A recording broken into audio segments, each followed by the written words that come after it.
You're listening to Well Met, a Hearthstone podcast brought to you by BlizzPro.com.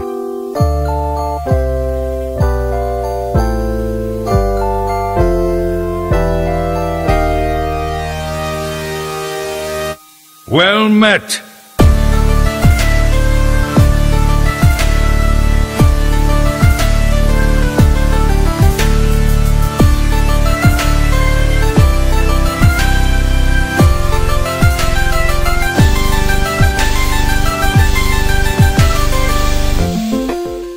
Good evening, and welcome to episode number 42 of Well Met. We are a Hearthstone podcast brought to you by BlizzPro.com. I'm John. I push the buttons every week, and with me, of course, is the entire crew. First, from Saskatoon, Canada, it is Kevin Hovdestad. Hey, Kev, how you doing, man? I'm super good, John. Really excited to be doing our first show in 2016, episode 42. We do not have the answers to life, the universe, and everything. I apologize in advance, but yeah, no, I'm really excited. We had a pretty cool looking show. There's a lot of good stuff in this show. Such a bad joke. Come on. What are you? Don't shake your head at me. Come on. I'm allowed. Usually it's you. I get to make one. It was my turn. That's okay? true. It's my turn. That's true. But then what do I bring? That silence is actually charm. really... Come on. That silence is very offensive. Speaking of dashing roguish charm, with his hood up like a straight G, it is J.R. Cook. Hey, J.R. Yeah, it's cold in here. It has nothing to do with being gangster. Sorry. They're pretty gangster in Kansas City. I look majorly gangster and talk gangster, but the hood is definitely not gangster. I'm sorry. No. I don't know, man. He's making, you can't see this because you're listening to an audio podcast, but he's throwing his hand up, making some, gang sign-looking actions happen. I don't know. It's called gestures.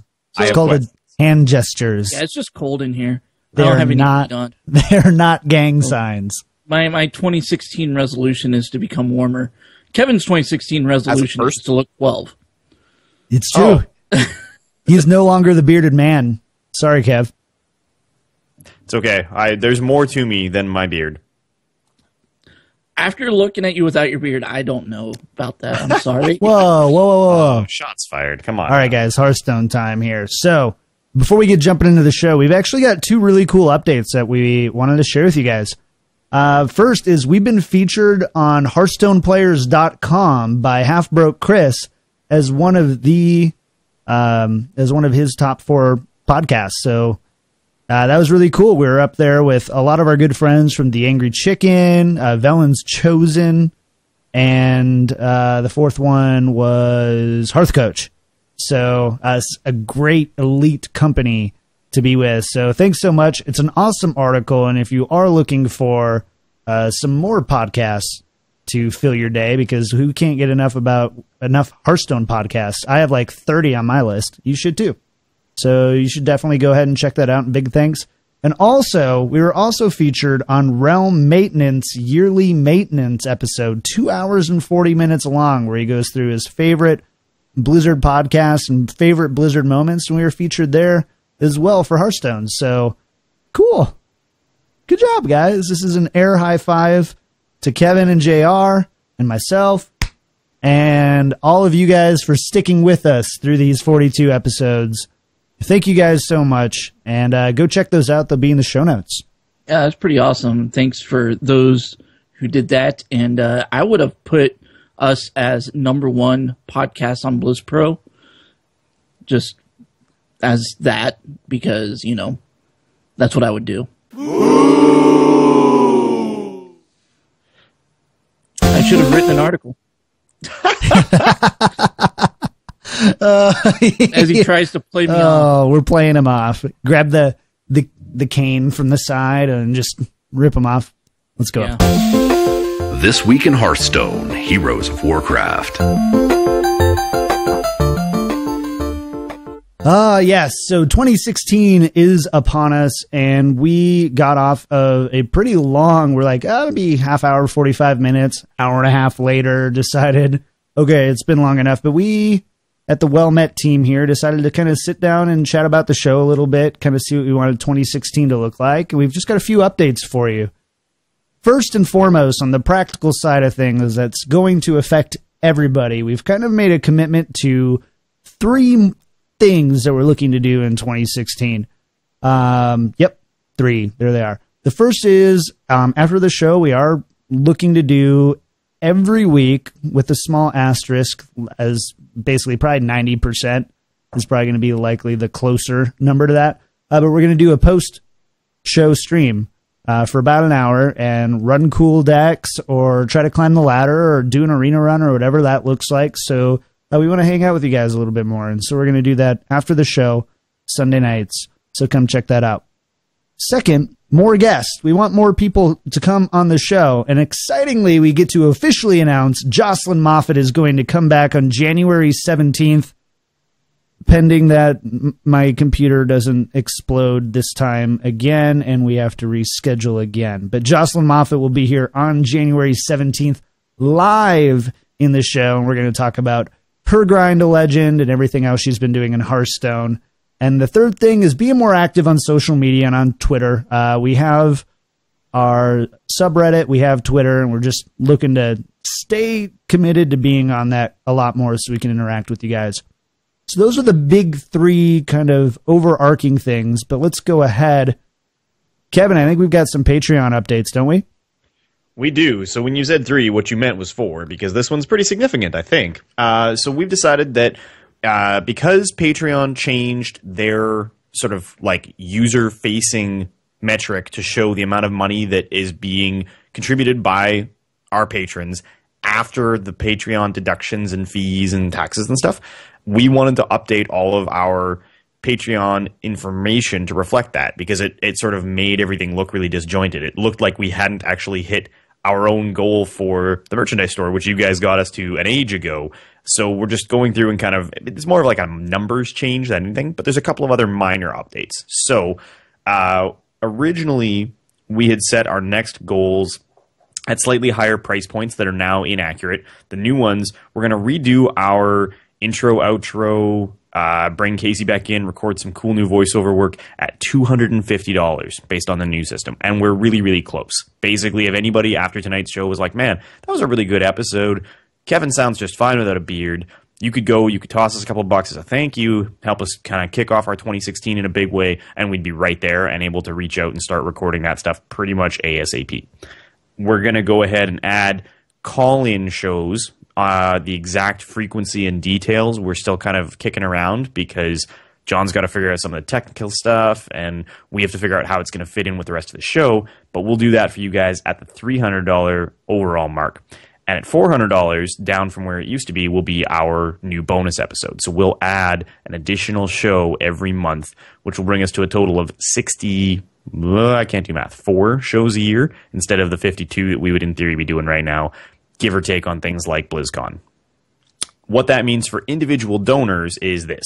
We've left the $1 and $5 tiers alone. You can still get a shout out on the show for becoming a patron. You can still get access to our Dropbox, which we're going to try and do a better job of in 2016, like putting more sound files, wallpapers, and cool stuff in there for you guys that's exclusive to supporters of the show. At $15 now, the next tier that we're going to introduce, we're actually going to set up a private, well-met patron Facebook group. That'll be where all of our patrons can come, hang out, chat with us, toss around deck lists, get advice, just to chat and sort of see what's going on and is cool between us and you guys as a big thank you for the amount of support that you're giving us. And we are going to try really, really hard, like John said, to be more active on social media, be really available in there to you guys to chat and kind of help you out with, your grind to legend or whatever it is that, is fun for you guys in Hearthstone. At $30 will be the new tier that we're going to introduce, coaching. And so you're going to be able to get an hour of coaching time from us at the $30 mark now, which is down from where it used to be. So if you want to get some coaching every month, $30 from any host of your choice, we'll sit down, we'll play an hour of games with you and help you try to get better at the game, grind higher up on the ladder, maybe go for the, big, next bump for you, whatever that is, rank 5 to get your golden epic at the end of the month or even legend. And then the last thing is at $50, we're introducing a new reward.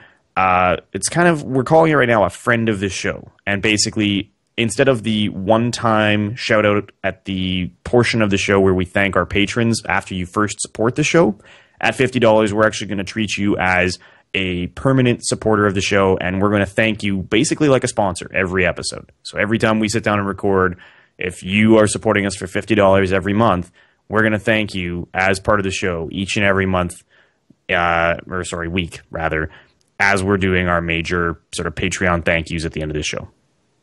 Boom. There it is. We're going to leave it at that because it's been 10 minutes and we really want to talk about Hearthstone with you guys. But check out more. Hit us up on Twitter if you have questions. I'm really good at replying to stuff, so we'll reply to any questions that you guys have. And thank you for the support. JR. Okay, so some of the big news this week, there wasn't really a lot of news regarding Hearthstone, but there's a really big news item that I thought was rather interesting. And basically, Activision Blizzard has been rumored to have purchased MLG, the Major League Gaming, for $46 million. And it's very much was an asset purchase more so than like just buying them out completely and, wanting to do something with them, which tells us, maybe this probably doesn't have too much to do with what Blizzard's going to do or what Blizzard will do with MLG, if anything. In my opinion, it's probably going to be more of a MLG division within Activision. Anyway, the vice president of the esports division in Activision is the same guy who was one of the co-founders of MLG, so there was a connection there. But for those who are looking at if this was going to be a big item and was going to affect Hearthstone, Heroes of the Storm, Overwatch, any of Blizzard's titles, it's probably less likely than you realize it'll be. They might use some of the assets, but probably not, in my opinion. Kevin, do you have anything you want to say about that? I mean, I do, because I think we talked about this a little bit amongst ourselves. I can't actually find anything. I know Forbes Gaming was trying really hard to actually confirm this story and get somebody from either Activision or MLG to comment, and there's been nothing. No one has firmed up what's going on here. But I mean, we do know that MLG had active events planned that were, just on the horizon here. They weren't in receivership or anything. They didn't go out of business. And the way that the thing that was leaked, I guess, from Esports Observer was written, it did sound, you're right, like an asset acquisition, which is very similar to what Blizzard did with IPL years gone by. They acquired their offices, their staff, their equipment. They were able to use that for a period of time. They eventually folded that office. Most of those people don't work for Blizzard anymore. But I'm hopeful, I guess, that if this does turn out to be a true story, which right now it feels pretty likely that it would be, there's really nothing to suggest that this couldn't happen or shouldn't happen. I'm actually hopeful that it means that Blizzard is going to use some of those assets, for some of the planned things they have going on this year, whether that's, a second Heroes of the Dorm, maybe some more big announcements for Hearthstone like they did at the Foundry in San Francisco last year, because they have more people, more equipment, more on-the-ground presence for that kind of stuff. That would be great. If that's what's happened here, then awesome. But right now, we're all kind of in wait-and-see mode. Yeah, I think a lot of people were expecting to see, based on just things I saw on the internet, people in speculation expecting to see MLG start taking on StarCraft again, start taking on Hearthstone, start taking on Heroes of the Storm, Overwatch, and all of that. I don't think that's going to be the case, though. I think if anything, MLG will function the way that it has. It just has a different boss. Yeah, there you go. Now you're all caught up on the big Blizzard Activision Blizzard acquisitions this week, right? So let's go ahead, jump into something. This is also pretty cool. So user Brielle_HS in Reddit posted a really interesting, well thought out thread about a pity timer in Hearthstone. So before we even jump into it, let's talk about what a pity timer is for those who may be new to the term. A pity timer is basically an algorithm used when a player is not significantly rewarded for doing a task. In this case, it's like getting a legendary when you open a Hearthstone pack. Or in World of Warcraft, it's when you're raiding and you haven't gotten a piece of loot to drop in X many bosses or whatever, stuff like that. And basically, each time a player does not win a role is usually what you call it, because it's usually some sort of roll-based system. The next roll has a greater chance of awarding the player the prize or the objective. So basically, it's like each time you roll the dice, they become a little bit more loaded in your favor until eventually you get that, and those timers reset. So, yeah, let's go ahead and talk about this a little bit, because this is interesting. We have opened up packs together before, us three, and Kevin and I very much kicked JR's butt. So JR has been on the beat down on this. So the general consensus is basically it's basically impossible, right? I think is what the numbers have told us, to go 40 packs without getting a legendary unless you switch expansions or pack types, right? And so in the end, basically it means that when you go and buy 40 packs, you should get at least one legendary. They took these numbers from all sorts of different websites and collecting websites and stuff like that, and they found this to eventually be true. In fact, one website even paid players in packs, about like 30 packs, if they were able to record them not doing it. And how they did it was they switched expansions. So, Kev, let's talk about this a little bit. I know this is kind of basic. This isn't competitive Hearthstone. This isn't skill theory or things like that. But why is this a big deal? Why all of a sudden is this the top thread in Reddit? I mean, a couple of reasons, right? I mean, we have kind of always known that there had to be some sort of system in play to make sure that a player didn't go an indefinite period without getting a reward. Because otherwise, basically, if you look at the mathematical chances, because people have always been trying to calculate, like, what's your percentage chance of getting a golden legendary from a pack or whatever, statistically, there was going to be players who would start playing and never get a good reward. Like, they would go their entire Hearthstone career, thousands of packs, spend hundreds of dollars, and never see a legendary card. Like, that was a statistical probability. That is awful. As a consumer experience, that would be terrible. So this is a system that they've kind of co-opted internally from World of Warcraft, right? They introduced this in WoW for quest rewards, because there were people who were having that exact experience. They were out on the collect 10 horse hoof quests, and it would take them days because the 1 in 5 chance of getting a horse hoof or whatever never came through for them, and they're like, I've been trapped here for days. This is insane. Why does the game hate me? And it was just random numbers, right? Random number generation, if there isn't some kind of guiding system like this, does leave certain people just totally in the dust.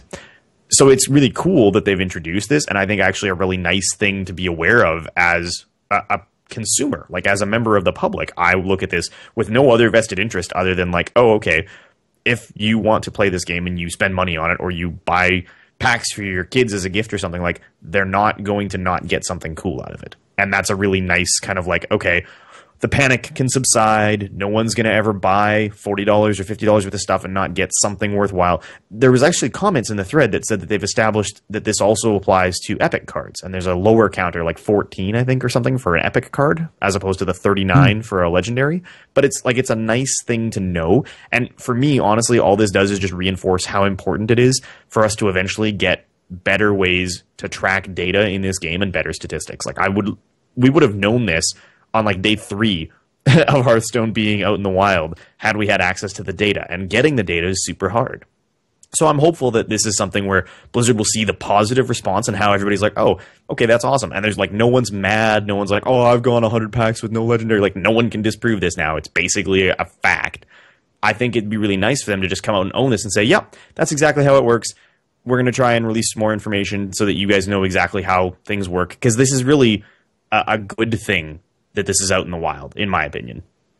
It could be also that people could game it if it was too public on exactly how it worked.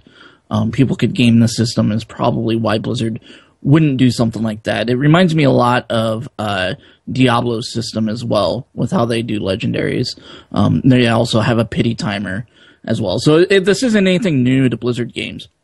How do you, do you mean game the system as getting less legendary cards, like reverse? Or trying to maximize to get more, right? Yeah. I mean, the only way I could see that is somebody did posted, like, I'm a live streamer, and after I go about 30 to 35 packs, I start making bets with my stream, that I'm going to get some in the next couple packs, and never fails, and people are amazed and astonished. But I don't know how that ever... Well, I mean, it could be something like, okay, I have bought X number of packs with gold or something like that, and then I know that I haven't gotten a legendary in a while, so now I'm going to buy, 40 packs with money, and I'm going to have a higher chance with those 40 packs to potentially get legendaries or something like that. I mean, just people will find a way to game the system to try to benefit from it. I mean, I don't think that's how it works. And I also think that if that's what happens, Blizzard will jump up and down being like, okay, cool. Now we've convinced people that they should buy packs, 40 packs at a time because they know they get a legendary. Like, there's no possible way this doesn't I was work out just better using for that as Blizzard. an example of something. It doesn't mean that how they game the system, I don't know, obviously, but there is a potential that they could game the system. I think the point, and to JR's point too, is I think Blizzard would rather just have people focus on playing the game rather than trying to find a way. Because eventually, it's right. Every game that we've ever played, whenever like a system like that, people try to game it. In this case, yeah, I don't see how that would ever work in the player's favor outside of, hey, Blizzard, I found a way to not do this. And Blizzard would be like, well, because you're an idiot. As a software engineer that, that's how you think, algorithms as their own, it's just how could I game, this to get the results that I want? Yep. It could happen. That's all I'm saying. But the other thing I wanted to say, though, is this is something that, like, physical card games do, right? Magic the Gathering, if I buy a box of cards, I usually know exactly, not exactly, but a roundabout number of how many, I think they're called mythics now or something like that I would get in a box. And it's usually like 3 or so in a box. If I buy a box of cards and I get 3, I've gotten the average. So, physical card games kind of have that as well as this. So it doesn't really surprise me that Blizzard is kind of taking the same approach from an algorithm point of view. So I do want to ask you guys this one last question, then we'll go ahead and move on. Do you think that, and just rounding here, 1 in 35 to 40 packs is a high enough chance to be okay? Do you think that's an okay number? Do you think it should be, and unselfishly, I know we all want more legendaries here, but do you think that that number should be lower, that it doesn't reward people enough? I mean, basically it's saying you have to spend, 40 packs? Is that $50? Well, bear in mind, okay, this is not an exact thing. It's not like you just every 40th pack you get a legendary. What's happening is you have an incremental chance to get a legendary that starts at like 1% and increases from that 1% or whatever up to literally 100% when you get to the 39th consecutive pack that you haven't gotten a legendary in. But you're rolling the dice every time. If you were to actually go through and look, I would guess the average person, and this is where you go back to like the law of big numbers stuff, but like the average person is probably getting a legendary once every 20 or 25 packs because they're getting lucky on that percentage dice roll before they get to that 39th pack. And I would guess that the stats will back up that that's how it would bear out in the real world. So setting the like consumer protection number at something higher than 40 seems insane. Setting it something lower than that seems like it would actually be way too aggressive. Like people would build their collections so fast. And I don't think that's what Blizzard wants, obviously. I would say, based on my experience, average of 40 packs would be 2 to 3 legendaries every 40 packs. Unless it's you opening your TGT legendaries, in which case it's 1. Right. Because, that was... But I'm saying average, though, because if you take the 3 of us, our average was about 3, right? Yeah. Yeah. Kevin and I were a little bit higher, though. You lower. had 5 and I had 1, so... It's true. Yeah. Anyways, that's the skinny. There is a pity timer. It works in some ways somehow. And now you know. The more you know. You're welcome. Let's go ahead and talk about the meta this week. Beat 'em or join 'em. Oh, no. Yeah, so we got good news, we got bad news, guys. The bad news, unfortunately, is there are no new meta reports. I'm not totally shocked by this. I imagine that pretty much everybody was busy over the last week. Pros excluded, unfortunately, as they were all up until the stroke of midnight on New Year's trying to battle for their legend rank. And boy, was there some salt on Twitter. But instead of spending our time this week on the meta reports, since there aren't any, we actually saw Hearthhead put together a really cool article. They reached out to a bunch of casters, pro players, personalities, influencers, and asked them what they thought the defining cards of the meta in 2015 and going into 2016 were. Now, there's a couple of sort of like caveats here. A lot of people wanted to talk about pre-nerf versions of cards and stuff because there's been some changes. But in general, we're going to talk about what the big heavy-hitting cards of the last year and that also are sort of relevant as we move forward right now look like. So I'm going to throw it to you, JR, and get you to go first here. Tell us what your picks were before we'll go through and we'll talk maybe a little bit about kind of the class by class stuff from the Hearthhead article if you guys want. But I want to do ours. So JR, what did you pick as the 3 heavy hitters for cards in 2015? Yeah, so my picks, I kind of tried to choose what I felt have changed the meta the most. And there's probably one card I would add to this as well as a number 4. But I'll get to that later. Thorson I had as number 1 for obvious reasons. He was right out of the gate played in a lot of different decks. Still played in a lot of different decks. He's one of those that can get your combos out quicker. He goes great in mid-range and mid-range decks and decks that need that in-game tempo going. Reno Jackson was my number 2 for the simple fact that he just changed the meta overnight, and has built a lot of several decks around him. And I think as the game goes on, he's just going to get better and better and better. My third pick is Mysterious Challenger, and that's because Secret Paladin has kind of ruled the roost for a while now, ever since it came out. The other one that I would have picked would have been Grim Patron for the same reason, but because of the nerf, I didn't include it. That's fair. Yeah. Those are all big cards. I don't think anyone would argue any of those with you. John, hit me with yours. All right. I'm going to go a little off meta here just a little bit because I don't want to say all 3 same cards as you guys. So I'm adding one different. And yes, I would 100% agree. Emperor Thorson is huge. But first and foremost, I'd have to put Grim Patron there. Yes, it has been nerfed. But 2015 was the year of the Patron. It went all the way into September before it was last minute, nerfed right before the World Championship.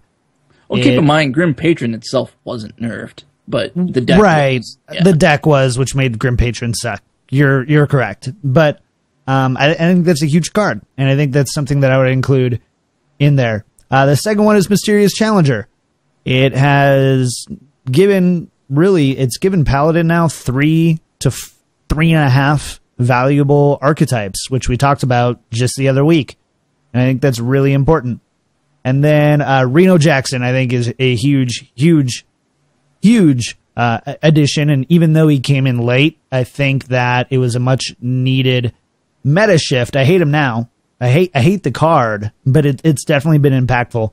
And because Grim Patron was nerfed, or not nerfed, okay, the deck was nerfed, I do want to kind of redact that. And the card that I would replace Grim Patron with is Darnassus Aspirant in Druid. And the only reason why is mid-range Druid at that point in time literally needed one thing to secure itself as one of the most consistent decks in Hearthstone history, and that was a 2-drop that could help with mana generation, and it did it. So now you don't have to worry about, if I don't have Wild Growth and I don't have Aspirant, it's very unlikely that you're not going to have those and not have Innervates. It just gives you that ramp that you need to make it huge. So going a little off meta there. I know it's not, the true top best things, so don't yell at me on Twitter. Please, I can't handle it. But those would be my big 3. What about you, Kev? Well, I mean, I think we're all sort of in agreement about the real, fundamental things that change the game. The number 1 for me, even though it's only been now, honestly, a few weeks, is definitely Reno Jackson. I don't think anything has changed the pace of the game quite as significantly. There were lots of cards that made new archetypes possible. There were lots of cards that did cool stuff. But in terms of, global scale effect on, like the relationship between archetypes, between aggro and control, just how things kind of flow in like Hearthstone at large. Reno is nuts. Reno has made the game so different and is such a change also in bringing Highlander or something resembling Highlander to Hearthstone for the first time. It's never been relevant until now. That nothing has shaken the game up anywhere near that much, in my opinion. I think that's like a solid lock for most significant card by a huge margin. And the only reason people aren't saying it's the number one is because we've only had a month to really enjoy it. Like I think that's the reality. And like I said, I think Reno, once we go more and more expansions, is going to become more and more powerful. He has just to, gonna absolutely. get better. Yeah, there's no way he can't. Like it's definitely a card that the power creep potential there of how good he can be in a deck that has more and more good options available to it is just absurd. Aggro needs something really awesome. Aggro needs a way to respond. But number 2 for me is definitely Thaurissan, just because it screwed up all of our concepts of how math should work in the game. It made every Malagos deck possible. It made mid-range Druid even scarier somehow when it was already one of the most powerful decks in the game. Like, just unbelievable the things it's done. And it's a real core staple now in a ton of different decks and classes. There's basically no deck where you couldn't run it if you wanted to. My third pick, originally I was going to say Mysterious Challenger because I was a huge advocate for Mysterious Challenger when it first got announced, when we were talking like, which cards are going to matter the most from this expansion? I was like, guys, we should maybe put Mysterious Challenger on this list. I feel pretty vindicated about where Mysterious Challenger ended up in the world. But actually, I'm going to say Justicar Trueheart, because that was a card that totally blew open how a bunch of mid-range and control decks worked. It doesn't have really strong applications for every class. Like, it's awful in Shaman and only 50% is effective in Hunter. But like for mid-range Paladin, for Control Warrior, for Control Priest, like these are classes that have gotten so much value out of this card. It basically brought Control Warrior back to life and gave Control Priest real legs. It's also how mid-range Paladin responded in a lot of ways to the decks that made it look like it was on the way back out, because being able to build 2 tokens a turn is insane, like super powerful. So I think those would be the 3 that I'm really feeling the impacts from personally the most. Well, it finally made that 5 mana 2/5 much more consistent, right? What is it called? I always forget it. That gives your Quartermaster. Quartermaster. God dang it! Yes, Quartermaster. It was a huge bump to Quartermaster, which is one of the strongest ways that, at the time at least, mid-range Paladin could win. Obviously, that's changed a little bit, but still a very real threat now. If you couldn't not keep those tokens up before, now you definitely can't, because it becomes twice as dangerous when it comes out. Well, and just a way to get back into the game, right? Like a lot of the classes that are suffering right now, in my mind, are classes that can't play from behind. They can't re-enter the game after a major board wipe or a major reset, right? The classes that can't do anything once a Reno hits, or the classes that can't do anything after a big light bomb or twisting nether. Like if you can't re-establish a board presence and get back into the game somehow, you're in a really tough place right now. That's one of the things that makes mid-range Paladin still so viable. Like, it's only really just dropped out of tier 1 in the last couple of weeks and could very easily scoot right back depending on what kind of emerges to counter aggro Shaman. Because with aggro Shaman being so popular and prevalent on these lists, everybody's trying to run control. That sets up a beautiful meta for a mid-range Paladin. Like, I think it's going to remain relevant for a really long time. Yeah. What do you guys think, though? So I know you guys are really heavy on Thaurissan, and I am too. Don't get me wrong. I think Thaurissan's an incredible card. But do you really think that it belongs in this same vein as Mysterious Challenger, Grim Patron? Because while it is an impactful card, it doesn't impact in the way that these other cards do, right? Thaurissan just made your cards cheaper, so it made some new combos prevalent. But the rest of these cards here are straight up activators. Like they have straight up immediate impact on the board and how the game is played. I mean, yes and no, right? Like, I think if you look at Thaurissan and you draw the comparison to something like Reno Jackson, right? Reno Jackson didn't make it so you play the game fundamentally differently. You built your deck differently, but there's no change in win condition. There's no change in anything because Reno is in play. He just gives you a really broken healbot, right? Like that's really his role in the game. Thaurissan, if anything, actually did basically introduce the only new win conditions that we've seen added to Hearthstone in recent memory. Like, what other than Thaurissan actually added a new win condition in 2015? Mysterious Challenger is just a fat body that hits the board on 6. Patron that needed you all win the... with. Well, okay, yes, but it, like, the win condition is just play big bodies, right? That hasn't changed by adding a new big body. If another class got a better 6/6 on 6, they would play it too. Like, Thaurissan is the only reason that Mallylock is possible. It's why Druid was so dominant for so long. It's the only way that you can actually do a bunch of crazy combos that like couldn't have been mathematically possible before. It does. It introduces, like, do you remember Freeze Priest? Do you remember seeing that when that was around for a little while? Was the deck that ran Mind Blasts, Malagos, Velen, and a bunch of stuff, and you basically waited. You just played nothing but removal spells, right? Shadow Word Pain, Shadow Word Death, Shadow Madness. Just don't let your opponent do anything. And then at the end of the game, slap Thaurissan down, get one tick off, and be able to play just this ungodly mittful of, like, you play, like, Malagos, 2 Mind Blasts, 2 free smites. Like, you just hold all this stuff in your hand. You basically play to fatigue and then dump 45 damage into their face or whatever. Like, that was never possible. Those win conditions could never have been done before Thaurissan. I think it opened up the game in a way that, like, we freaked out about because we worried about him sticking on the board. We worried about people getting 2 and 3 and 4 turns of this effect off, which obviously doesn't actually happen. And if it does, you lose. But even one turn, like one application of that effect is unreal. And the fact that it's attached to a body is just icing on the cake, right? I think the biggest difference between the cards here is Reno, Mysterious Challenger, Grim Patron. They were decks that you built. They were cards that you built decks around. Thaurissan is a tech choice that you can add to a deck to make it better.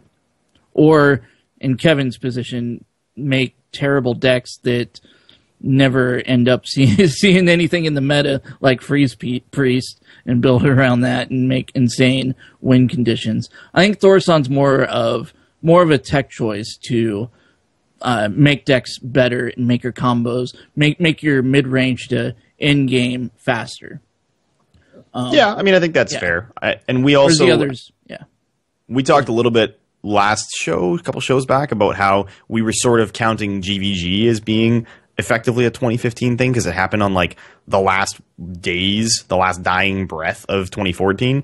But we didn't talk at all about, like, how crazy things have been with Dr. Boomer, Piloted Shredder, any of those things. Like, I think we already know those have made their impact. We don't have to talk about them anymore. They're just in every deck list. My biggest gripe, honestly, guys, with these lists, including our own, is that I'd really like to see some stuff that affects the game on a turn other than turn 6. That's what I want. Aspirant.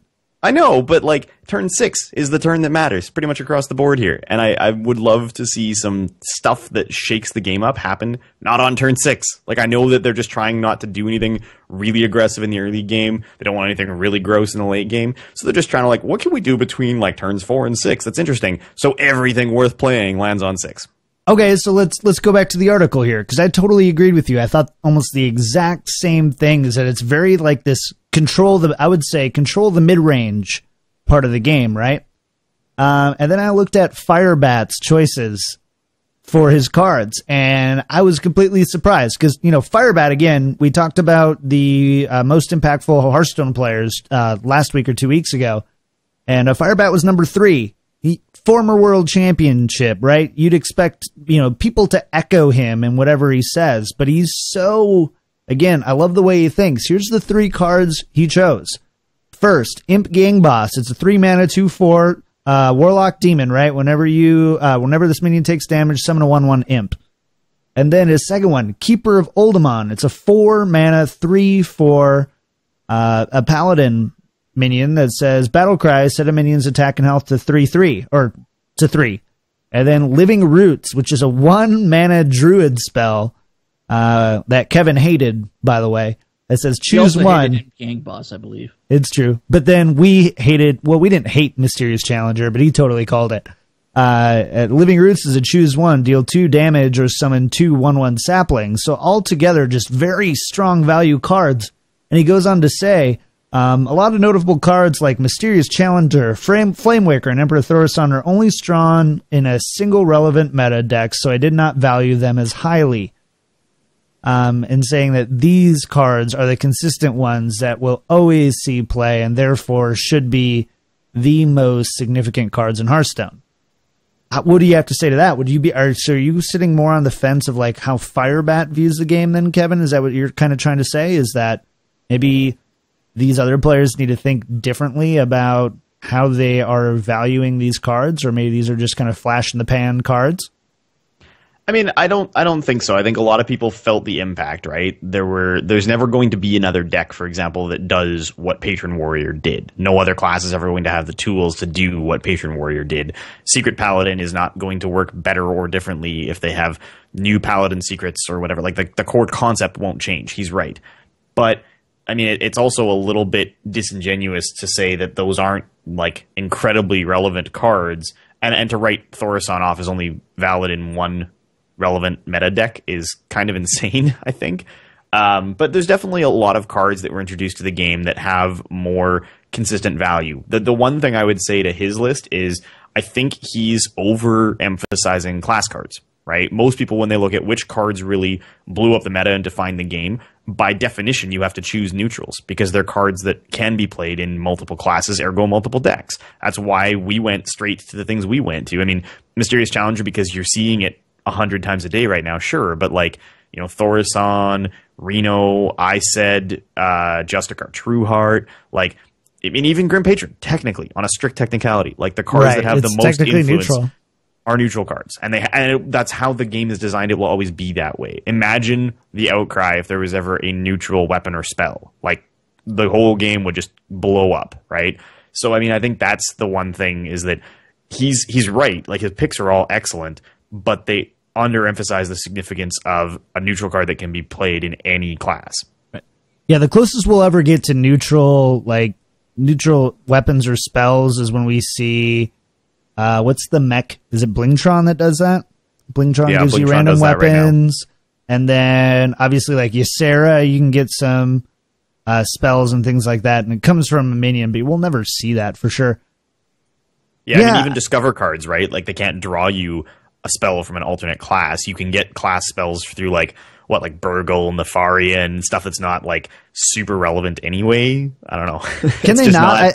Can they not get any spells from a different class at all? I thought that no Discover. I thought it was just weighted. I didn't know that it has to be your class spells.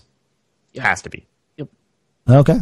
I actually that makes complete sense, but I never actually put those two together. So shame on me.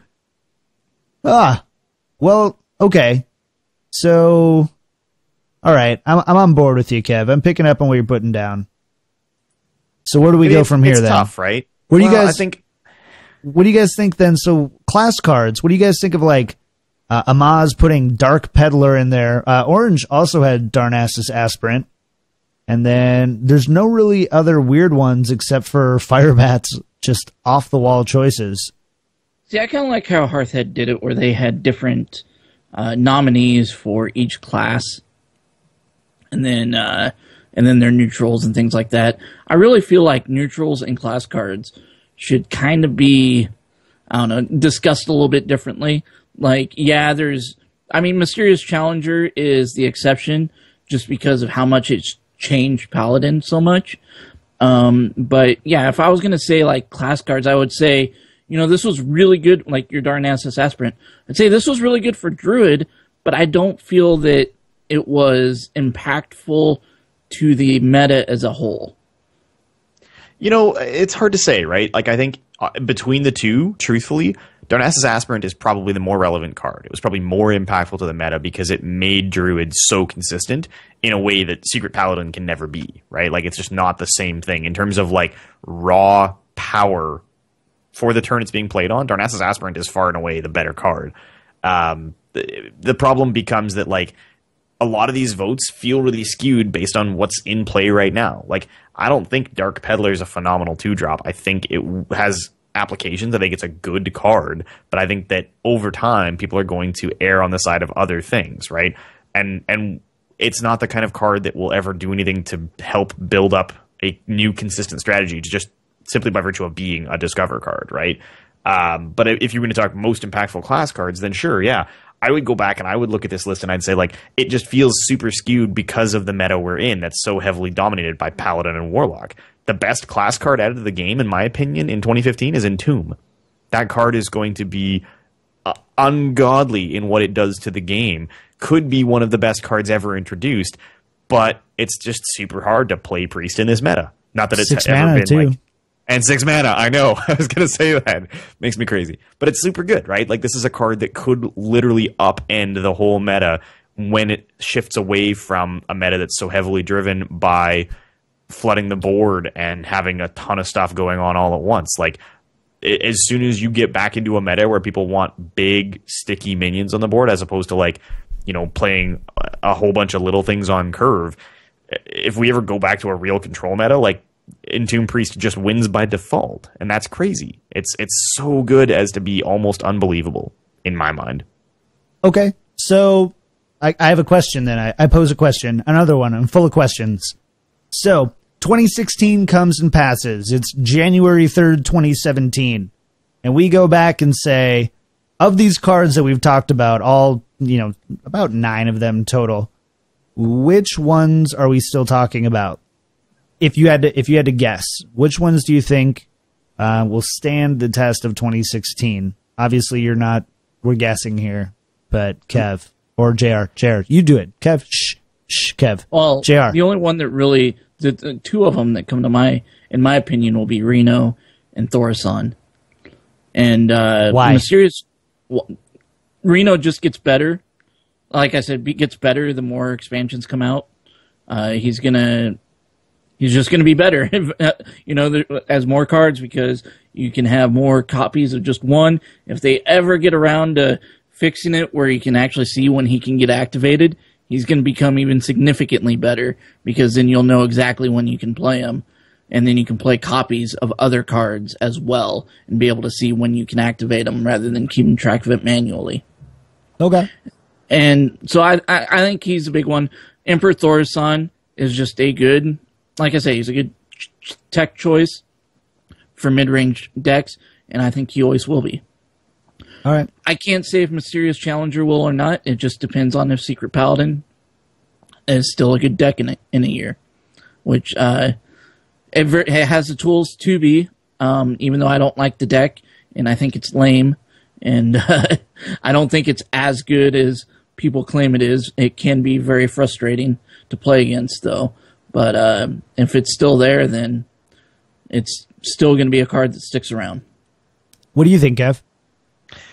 You know, this is going to come as a shock, but I disagree.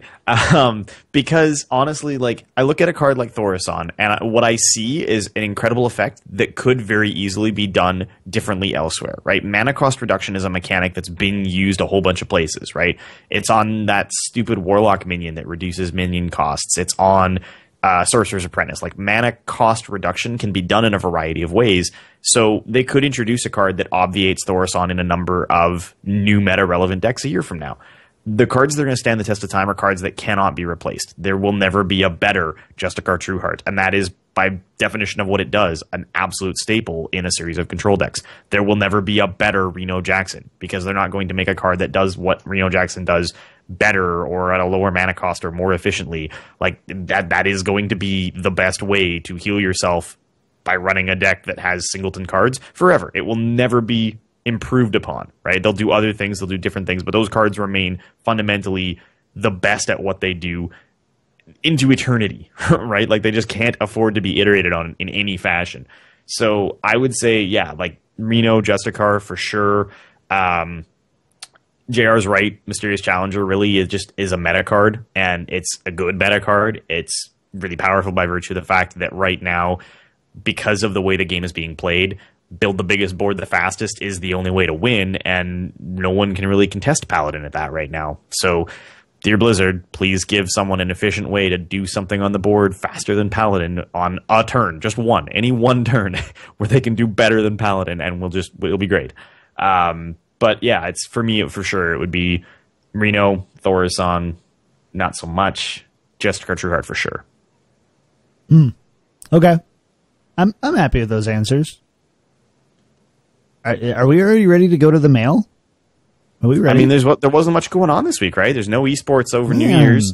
We did sort of comment on, and I think it's maybe worth a discussion at a later date about Blizzard maybe looking at the way that their ladder lock timing works around major holidays and stuff like that. Like, it'd be super nice if they didn't force people to play until 3 a.m. on the East Coast on New Year's to try and fight for a spot on the ladder, or just don't count December. Like, maybe that would be a good solution. I don't know, because that's I think why they should just stick to it, because I enjoy watching people. You're such a meanie. Of course you enjoy that. You're curmudgeon. Curmudgeon JR. I'm just sitting over here like, oh, these poor Hearthstone pros having to not go out and party and spend You're a masochist. thousands of dollars that they won. This isn't okay. Playing the game. To be fair, though, they're the ones that then get to go all to the cool parties and tournaments throughout they get the one night, right? That's our night to party. I just think kidding. Like, this is why esports has an off season, right? This is why esports kind of like comes to a slow at like the end of November, doesn't do much of anything in December. You know, there's one or two like for funsies tournaments, or maybe DreamHack feels the need to run something, and doesn't really ramp back up until about the middle of January. Like, counting December towards the Hearthstone World Championships might be the only thing that I can say isn't great about this year's system, because it feels odd to count 2015's ladder points in 2016. I don't know. It's a minor quibble, right? If there was a first world Hearthstone problem, this one would be it.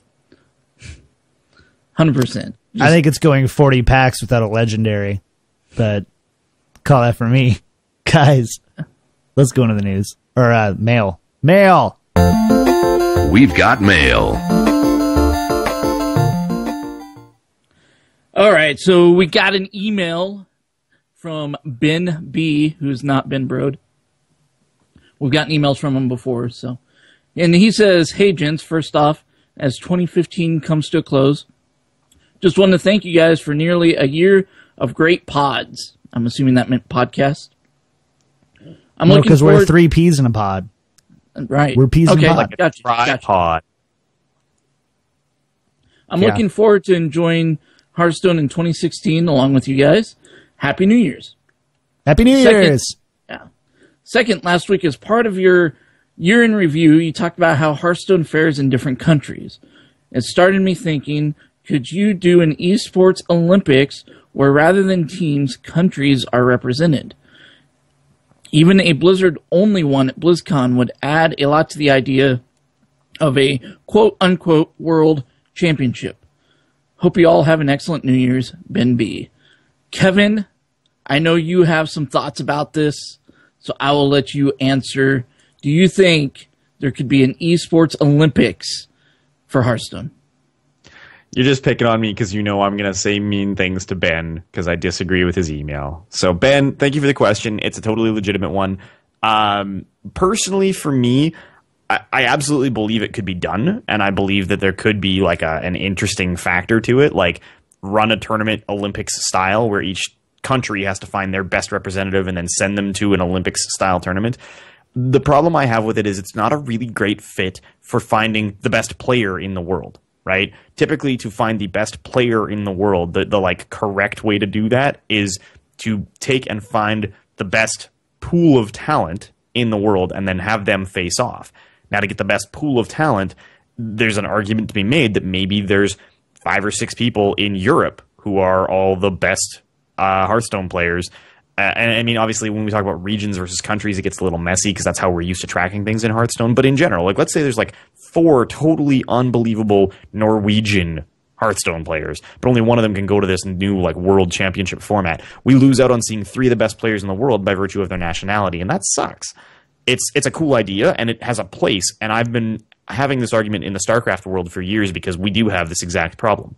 When you find the best 16 players in StarCraft in the world, they're all from South Korea. Like, there's just no point in bringing anyone else out to the World Championships because it just lowers the overall level of play.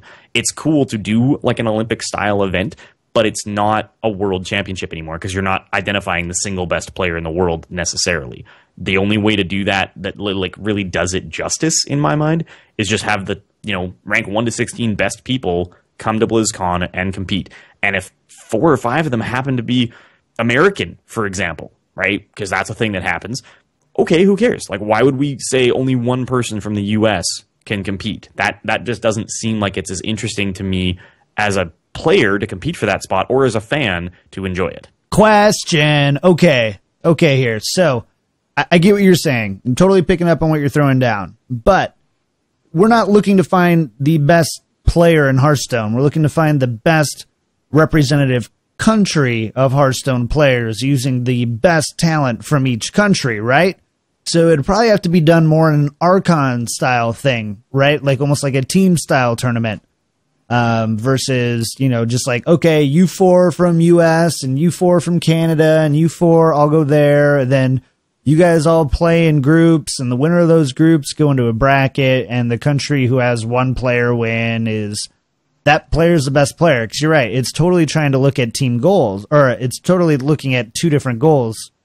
So what if what if you do it that way? So what if you take, and we've seen it on a large scale with China versus NA or China versus EU. We've seen those, are they the China Masters tournament or whatever? They bring on some really great NA players to play against some really great China players. They did it with EU as well and kind of see who's the better region. Can't you just distill that into countries now and start doing that?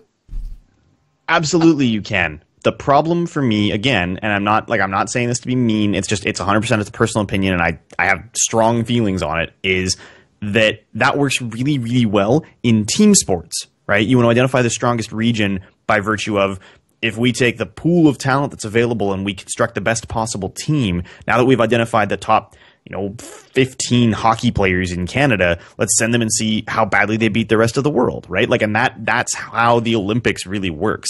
There are very few Olympic sports that are actually interesting or relevant where it's just single competitors. It's scored on the basis of how well your team does in almost all cases. There's a handful, right? But not everybody's super excited about, like, who's the best diver in the world. And again, just for simple sake of argument, like, for the most part, in the individual sports in the Olympics, they do allow multiple competitors from an individual country. So at some point, like, really what we're having right now is kind of already a Hearthstone Olympics in the strictest sense of that term, because anybody from anywhere within reason can compete. There's still no provision in the 2016 Hearthstone World Championship rules for Africa, which I think is still an oversight.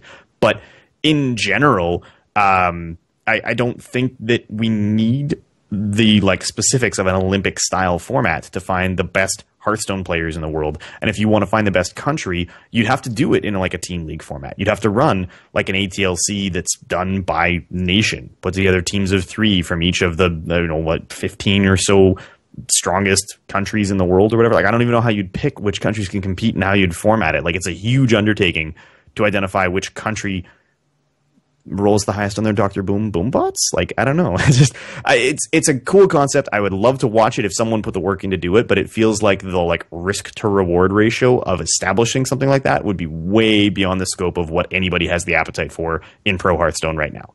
I don't think it would work as a replacement to the World Championship. I think the World Championship, the way that works, is just fine. I think it would be a fun side thing. And hear me out. I got an idea. I got an awesome idea. And you guys are already shaking your heads. So I'm not shaking my head. I'm excited. Lay it on me. So we find out who the best countries in Hearthstone are, and the winners get better servers and services from Blizzard for Hearthstone for that year, and the losers have to go through disconnections and stuff. So it forces these people to really play their hearts out and try to win at Hearthstone. And they have to play on New Year's Eve. And they'd have to play on New Year's Eve at midnight. God. Oh, not enough booze in the world. Easy there, Satan. Yeah, God. Just the Antichrist over here. I was all gangster earlier with my hood up. Now okay. I was hoping he was going to be the winning country gets a unique card back. We can have a little maple leaf card back. Okay, sure, that sounds nice. Man, but cute. I think I want to dig deeper. And we got derailed here by JR's curmudgeon-y rant. He's on a roll. But let's just dissect this for a second. How cool would it be for, and again, maybe it's just the 20 most represented, countries in premier and major tournaments over the last year. that's who you choose for your Hearthstone World Cup, right? I mean, soccer does it the same way. And so basically what you do is you have tournaments for each country where anyone can sign up, whatever, you run it in whatever format you need to do. And the top 4 players go on to represent that country. And we do an ATLC style best of 7, or top 3 and do an ATLC style best of 5. And you actually get to see that and go, cool, we've got Firebat, we've got Nias, right? Nias is US, and we've got Frodan, right? Frodan is he's gonna come up and really represent. Like, how exciting would that be to now, instead of like, oh, I really like Team Liquid, or I really like Life Coach, instead to be able to go USA all the way and be able to be excited about your country going and representing and competing. It's the same thing with the World Cup, right? With soccer, you get the World Cup, and we have the world, I don't know what they call it anymore for baseball, but they do the same thing. And it's so cool because you get to just see which country is the best. You know, which country from the pool of players can come together in a group and all in all beat the other countries. I think it's really cool. I like the idea, to be honest.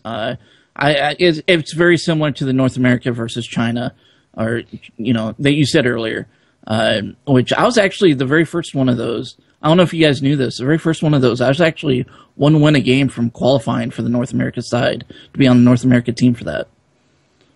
So, what? Yeah, the very first one that they did.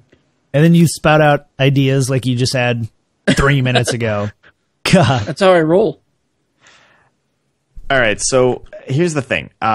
Conceptually, I love it. I love the idea of running a Olympics-style tournament somehow in parallel with the existing World Championships. I've had this exact conversation for 5 years in Pro StarCraft. Like, it would be neat to see done alongside the World Championship Series. It would be neat to see done alongside a really good pro league, like a team league-style competition endorsed by Blizzard.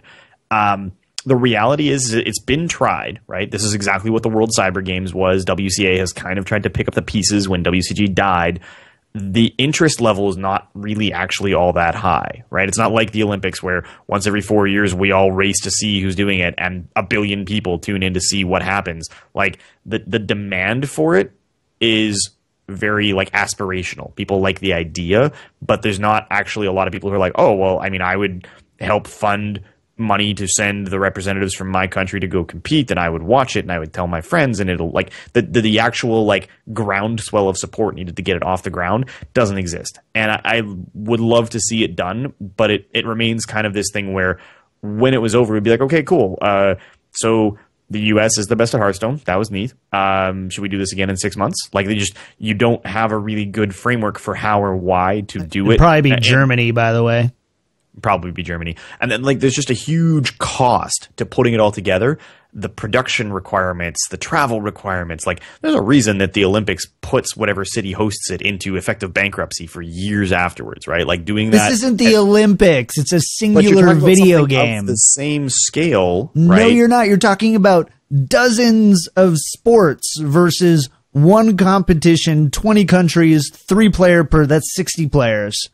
Sure, right? But if you want to put them all in one place to do this, I mean, you're already talking about hundreds of thousands of dollars in just travel expenses, and that's before you actually set up a venue, pay commentators and production staff, host an event that's going to last, given the scale and the scope, probably weeks, and all of this so that you can get, if we're lucky, because let's be realistic here, maybe 100,000 people to tune in and watch.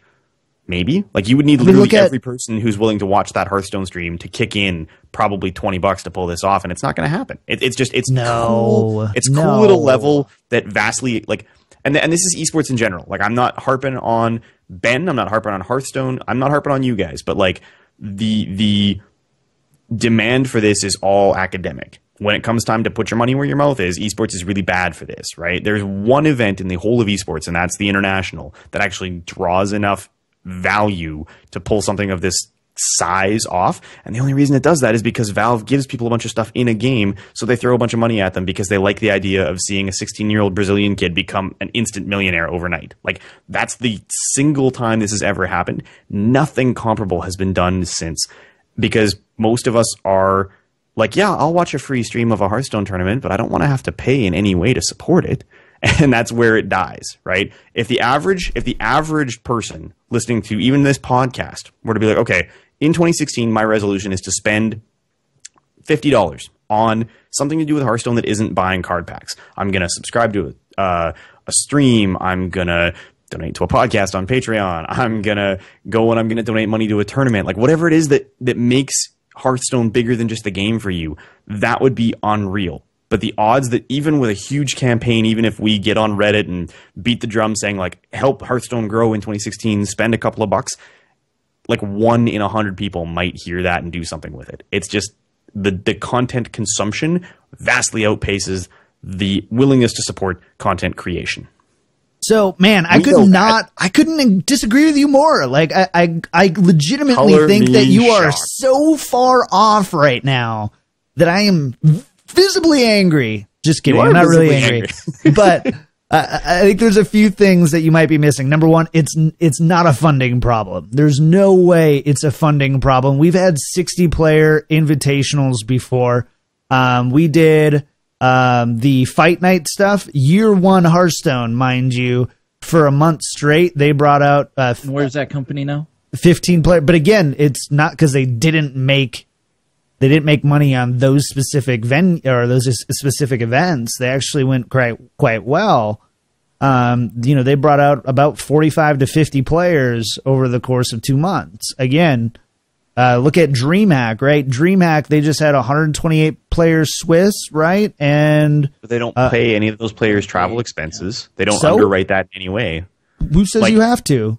Sure, but you're saying, like, we're going to try and get, like, the Swahili Hearthstone team to generate enough money to show up and compete in the Hearthstone Olympics. Like, and there's definitely going to be problems. This is the point that I'm willing to cede to you, is that there are not enough representative countries that draw enough viewers so that when you have you have Argentina versus Mexico, you have 5,000 viewers, and all 5,000 are just people who love to digest Hearthstone. And then you have Germany versus USA, or Germany versus Finland or Sweden, and all of a sudden you have, or China, any of those EU or Pacific, whatever. You have those players there, and you probably, and I would say right now, if we had Germany versus USA, I think you would get ATLC numbers, 150,000 plus.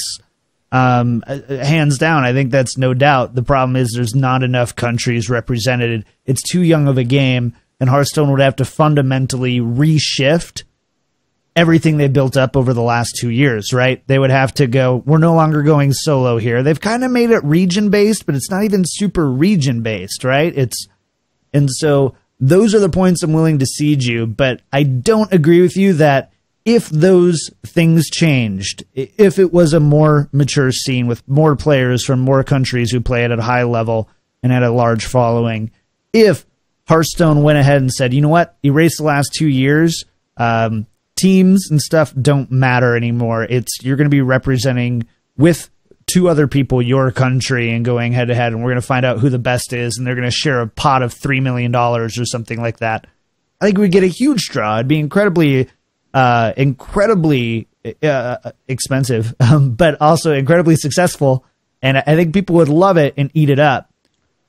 So equally to how it is now, but you'd have to fundamentally change so many things that I think we're too far gone. They would have had to start with that and go that route rather than try to like renege or do something alongside of. So in the end, I think your solution's right, but I disagree with your logic. Kevin, remind me of WCS. I think it was 2012, maybe. It was the very first WCS that they did.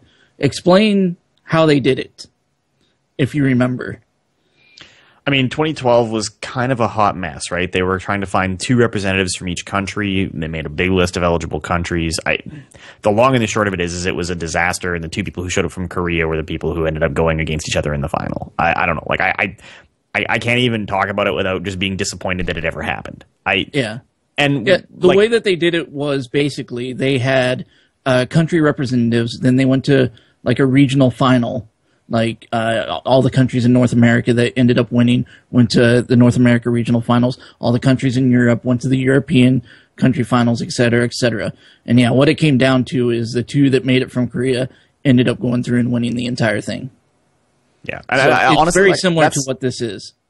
I don't even think that would be the problem. Like, I love John's enthusiasm, and I like the idea. Like, notionally, I'm not dismissing it. I just think about it to myself, thinking like, okay, if I'm going to pitch this as a concept, if I was going to go to Blizzard and say, hey, I want to do this thing, I think we can make arguably the most interesting competitive component of the scene for viewers happen if we do this, because people want to cheer for somebody local to them. That's why Blizzard has gone to things like doing the fireside gatherings as a big component of the Hearthstone World Championships in 2016. Like, they get it. They do. But I'd have to go to them and say, okay, so what I need to find a way to drum up to run this for a year, probably about $3 million or so, to pay all my production staff, cover travel expenses, set up venues, get all the equipment together to pull this off. And I'm going to have to try and find sponsors who are willing to spend that money. And I got to go to a sponsor and say, yeah, I would like you to give me $500,000 so that I can slap your logo onto a stream in front of 50,000 people. And they're going to laugh me out of the room. Like, this is a huge issue. It's been ongoing in esports for as long as we've been calling it esports. Since we stopped calling it competitive gaming and started calling it esports, this has been the thrust of the primary reason that all the coolest stuff that we're all super excited about conceptually can't get off the ground. Because what we need, John, honestly, is we need guys like JR. It's not a funding issue. But we totally need guys like JR, right, who are willing to drop a gazillion dollars on Royals merchandise and Royals tickets and Royals stuff. We need those people in esports. We need people who are as excited about Team Liquid as they are about the 49ers or the Royals or whoever. That's the real gap, and that's something that we haven't solved as a whole industry. We haven't figured out yet. I don't even say it's you haven't figured out. It's we haven't grown into it. It's a growing thing. Yeah, okay, that's fair. You're right. It's not like a solved problem. Yeah, I mean, esports are growing exponentially. To say that it's got to still get to that level. It took, even Major League Baseball, right, it took decades before it was finally at a point where people gave a crap. Yeah, but look at it this way though. Like, think of when they did Heroes of the Dorm for Heroes of the Storm. Like, that was huge because you had people watching this that would have never watched it before because they're sitting there rooting for their school. Yeah. Because that is something personal for them. That's the reason why I root for the Royals, because I live in the city. And it's an easy team to root for. I can go to the games. I can participate. Esports doesn't have anything personal to me. And a country would be cool. Don't get me wrong, going USA, USA. But at the same time, it's also like, I don't feel that way with the Olympics. Yeah, it's fun to go USA, USA. But I'm not that invested in the Olympics. So because you're not a patriot. You're not a patriot. Exactly. I'm not. I'm a gangster. I'm a thug or something. I don't know. But no, I'm with Kevin a little bit on this. We're all together on this. No one's disagreeing here.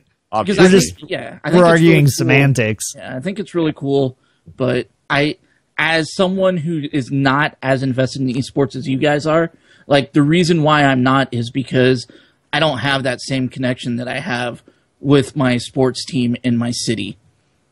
I do believe one day esports there will be an esport. I don't know if it'll be Hearthstone, but esports will be large enough one day to where we do see a World Cup style esport thing, and people are going to love it and eat it up. But we're growing into that.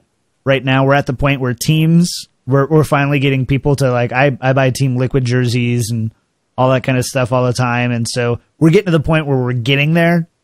Don't get me wrong, it's just it's timeline. And Hearthstone couldn't do it right now and be successful, but it doesn't mean that it's not an idea, and it's not an idea that couldn't work.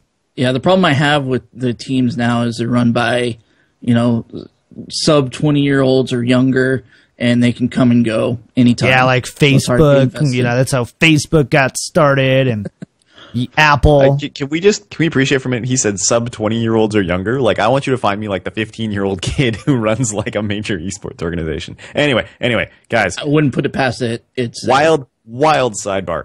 Ben, in answer to your question, could it be done? Absolutely. Thanks. Do we want to see it? Yes. we got to get out of here. That was We could do fun. this for another hour. Go.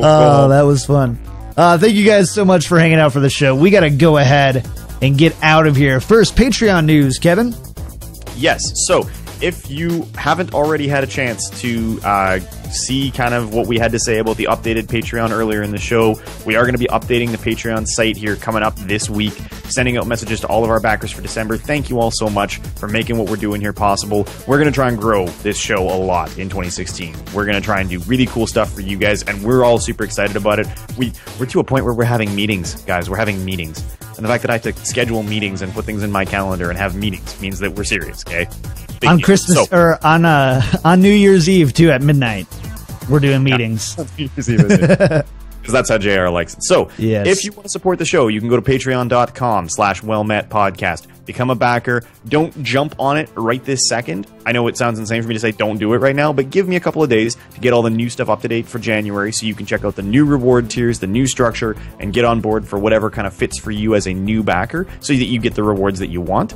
Thank you especially this week to Jeff F., who is a new patron. Thanks for your support, man. We really appreciate it. Also, if you do go ahead and do it before we update the tiers, we're going to automatically add you to the new tiers. So, just as an FYI, we're not going back to the old tiers as of January 1st. So, Which does mean for existing supporters, if you haven't already claimed your rewards, if you haven't got your t-shirt or your Bingo. voicemails, that stuff, please jump on that right away. Email us ASAP so that we can get you your stuff, because as of January now, those things don't exist anymore. No one is going to get them anymore. As your limited, last chance exclusive opportunity to make John say something ridiculous that you can use as a ringtone on your phone. yeah, like I don't say enough of it already. Okay, now we got to go to iTunes reviews. I'm going to say them first so that you can actually hear your names on the show, because I'm worried about my singing will be inaudible. But I promised you I'd sing them. So we got 4 new reviews from Canada. J-Man3256. From Finland, Axio-QU. And then from USA, Malayas and Top Reason. Thank you guys so much. We love seeing those 5-star reviews. I think we're the 3rd most reviewed podcast of all the Hearthstone podcasts now. So thank you guys so much for your reviews. They mean the world to us, for real. But I said I would sing them. I need a little help, though. Give me a sec.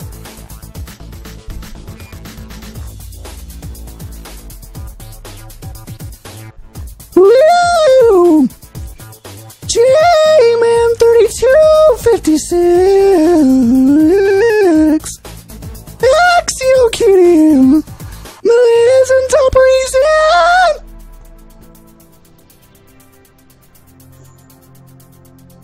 You're welcome. I'm going to cry! You're welcome.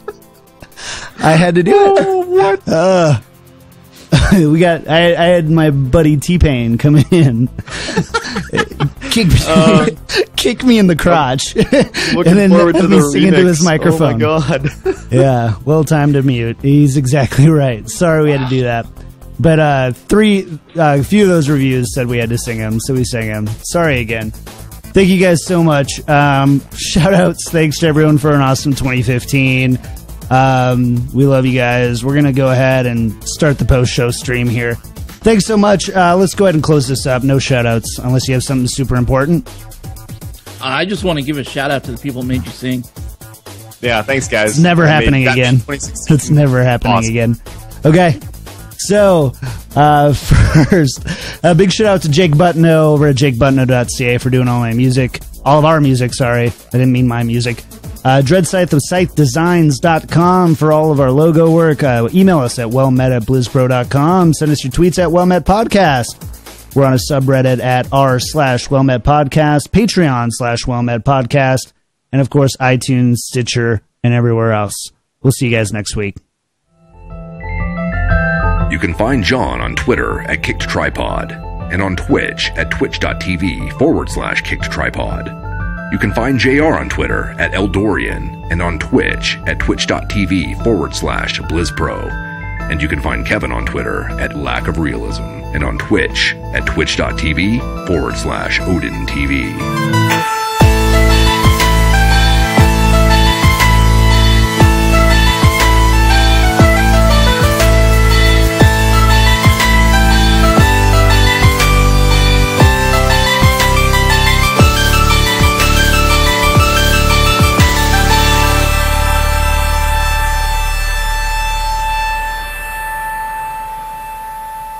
BlizzPro.com. Beyond Noob.